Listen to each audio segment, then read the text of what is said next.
uh, the decision that called the Vice President.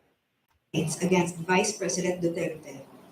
The first three were filed before the House by private individuals and different groups on December 2, 4, and 19 in 2024. A fourth complaint was lodged by a resolution approved by more than one-third of the House members of the 19th Congress on February 5, 2025, which was transmitted as the Articles of Impeachment to the Senate on the same day.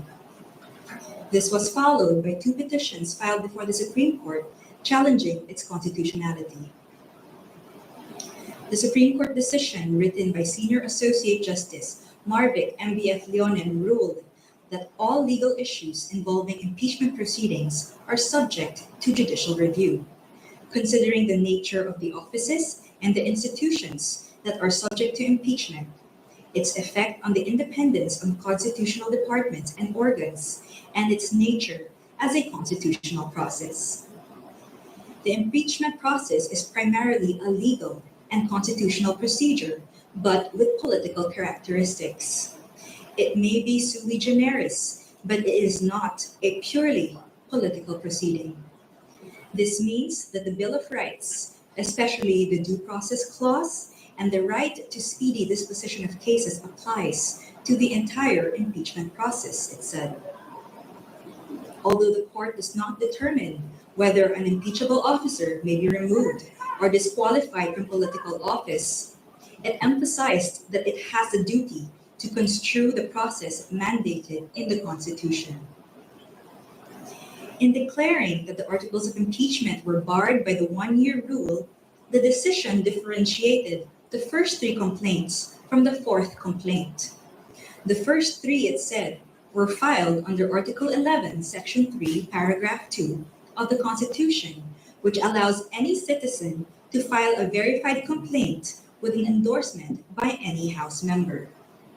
The fourth one was through Article 11, Section 3, Paragraph 4 of the Constitution, through a verified complaint or resolution filed by at least one-third of the House members.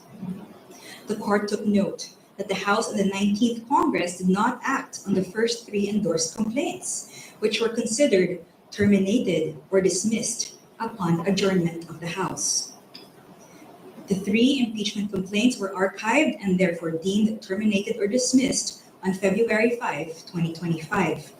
Therefore, no new impeachment complaint, if any, may be commenced earlier than February 6, 2026, the Supreme Court held.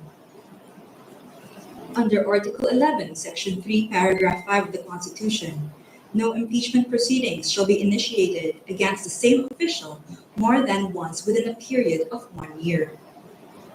According to the decision, the one-year bar is reckoned from the time an impeachment complaint is dismissed or is no longer viable. A key issue in the petitions is whether the House complied with the 10-session day requirement under the Constitution for including a verified impeachment complaint in the order of business of the House. The court ruled that the House was able to comply with the requirement by putting the three endorsed impeachment complaints in the order of business of the House of Representatives, since a session day is not equivalent to a calendar day. It is a period that starts from a call to order until the session is adjourned, regardless of the passage of time.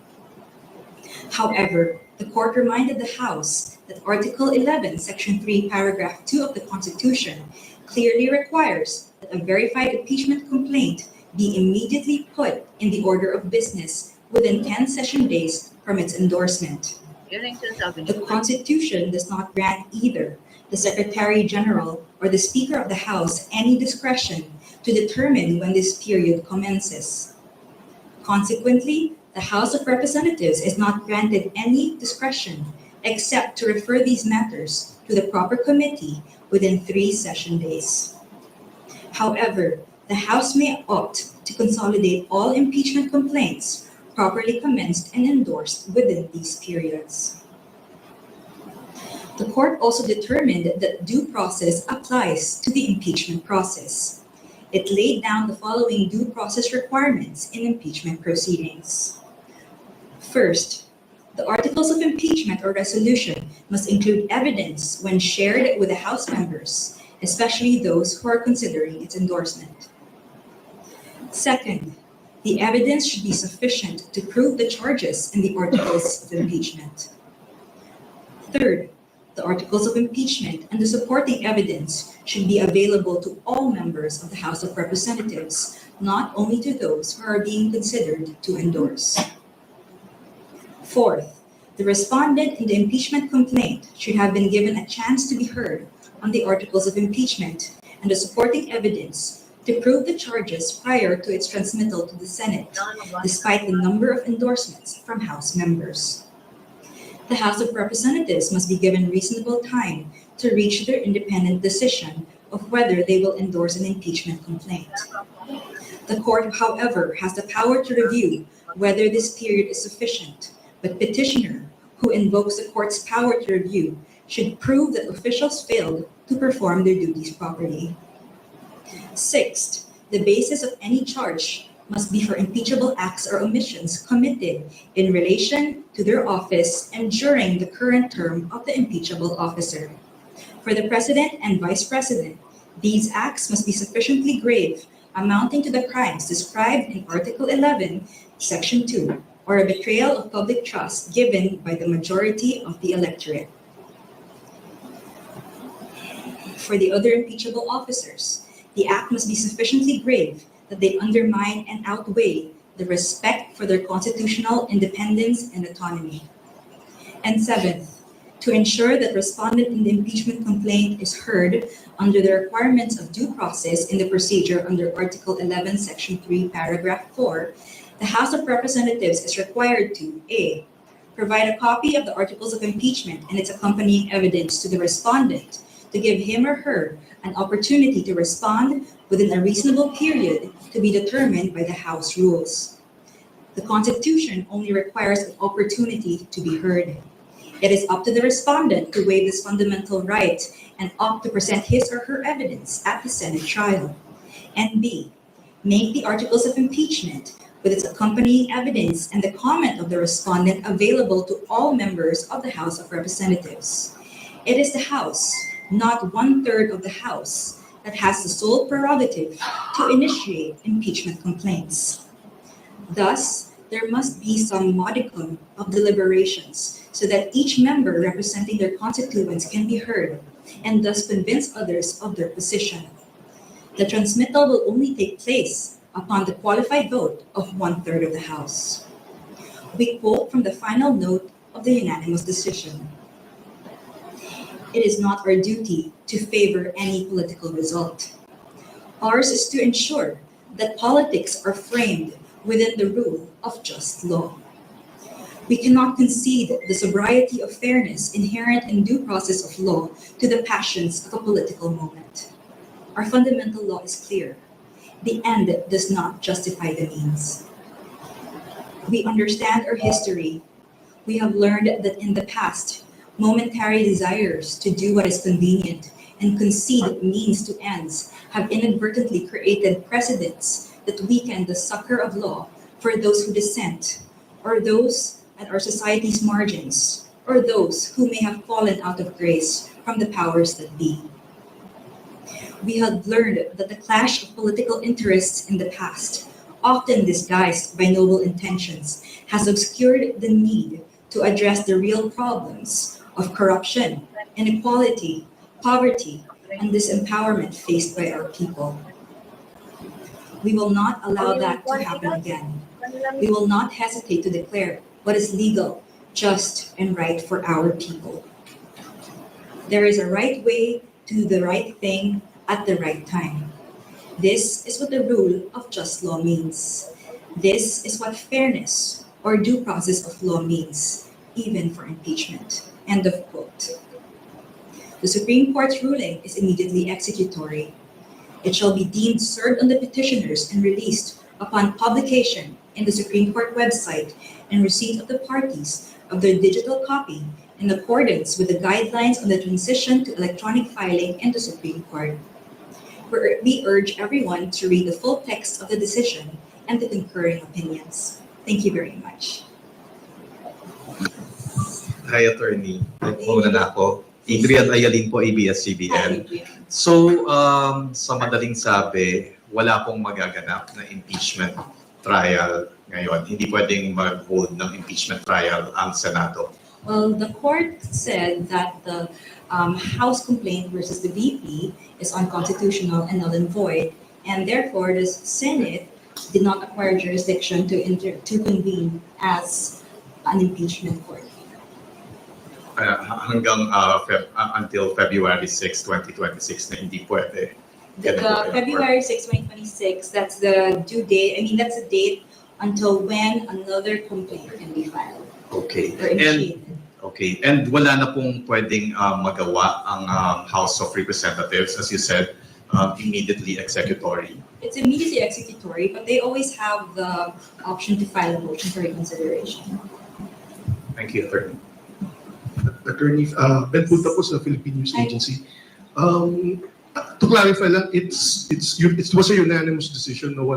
There was no division among justices at all. No It vote. is a unanimous decision, although there were two justices who did not vote. Maybe no. Dalawang hindi na boto. Yes, so that's Justice Benjamin Kagiwa, he inhibited, and there's Justice Maria Philomena Singh, who was on leave. Assisting nag-leave, si Ingisat Kakiwa. Hi ma'am, Salima Refran of GMA.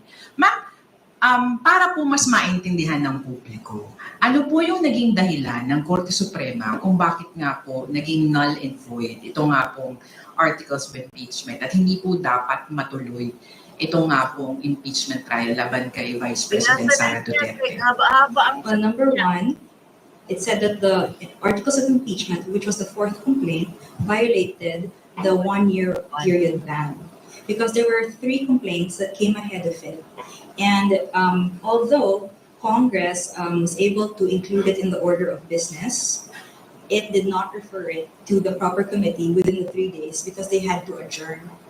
So the Supreme Court said that they archived it, and as a result, it was terminated, therefore deemed dismissed. So the 1-year ban will start or count from the time it was dismissed. So the fourth complaint could not have validly been transmitted to the Senate. Tapos ma'am, meron din pong sinabi yung Korte tungkol po dun sa hindi nito ina-absuelto. Yes. Tama. Pwede pong pakiulit yun and pakipaliwanag yung parte pong yan. So the court The court said it is not absolving Vice President Duterte from any of the charges against her. So that means, again, hindi siya absolved from any of the charges. But any complaint for impeachment against her can only be filed by Feb 6, 2026 onwards. Kumbaga, pwede pa rin humarap. Pwede pa rin. Hi, Attorney Michael Flores of Reuters. Hi.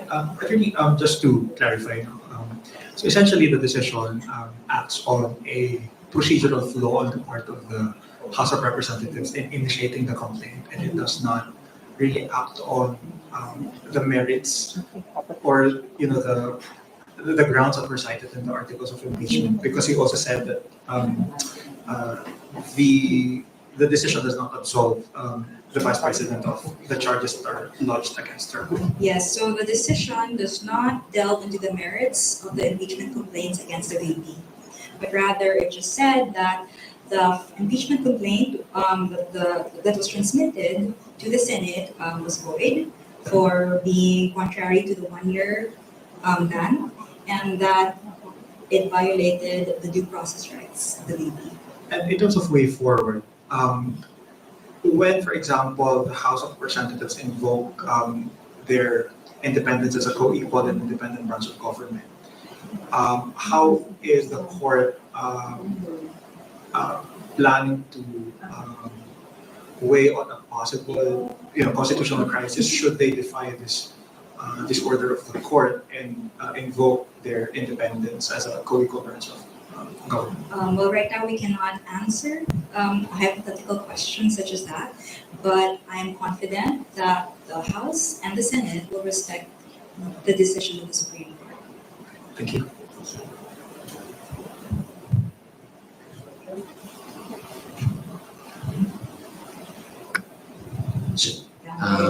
With your indulgence po sa tanong ko. Pag ganun ba ma'am, there was a grave abuse of discretion on the part of the Congress, which is a co-equal branch of the Supreme Court of Judicial Branch. Yes, so under the 1987 Constitution, the Supreme Court was granted the authority to determine whether there is grave abuse of discretion with any part of the government, including co-equal branches. Ganun pala inyo. Including co-equal branches. スポーツにイベントにノベルティにオリジナルタオルならみんなのタオルスクール